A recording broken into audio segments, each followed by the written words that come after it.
In naval warfare, few names inspire the same mix of awe and dread as the Kirov-class battlecruiser. Conceived in the darkest years of the Cold War, these nuclear-powered giants were built with one mission in mind: to sink a U.S. aircraft carrier and, if necessary, cripple an entire NATO fleet. Today, decades later, one of these behemoths, the Admiral Nakhimov, has re-emerged after a staggering 3-decade-long modernization. So what makes this ship so dangerous? Why has Russia invested so heavily in keeping it alive despite sanctions, economic struggles, and a changing battlefield?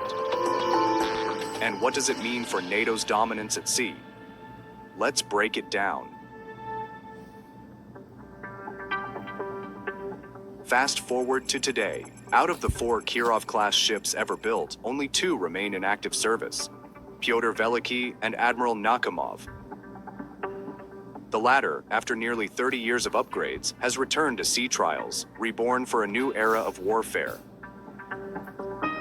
The modernization of this warship has been anything but simple. Western sanctions had choked off access to critical electronics and guidance systems. Russia's shipyards struggled with funding shortages, technical delays, and the sheer complexity of upgrading a 28,000-ton nuclear-powered monster. Entire reactor systems had to be stripped down and rebuilt. Outdated radars and missile batteries were torn out and replaced with digital-age fire control networks. For a time, the project seemed doomed, with critics mocking the endless delays and spiraling costs.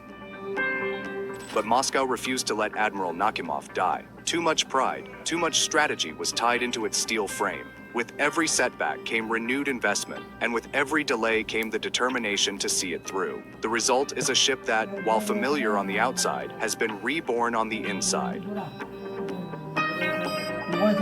Gone are the old, bulky missile canisters that once held just 20 P-700 Granites. In their place, a forest of vertical launch cells now lines the deck, 176 in total, each one capable of unleashing a storm of modern Russian missiles.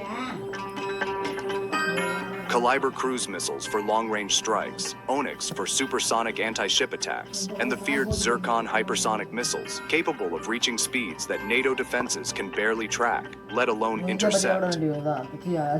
What once was a single-purpose carrier killer has now become a multi-role powerhouse. With layered air defenses, advanced sensors, and upgraded anti-submarine systems, the Admiral Nakhimov can do more than just threaten U.S. carriers. It can anchor an entire Russian fleet. For the Russian Navy, the ship's resurrection is more than military utility. It is psychological. It restores a sense of parity, a reminder that even in the shadow of NATO's overwhelming numbers, Moscow still has a weapon capable of tilting the balance at sea. Admiral Nakhimov's return is not just the revival of a warship, it is the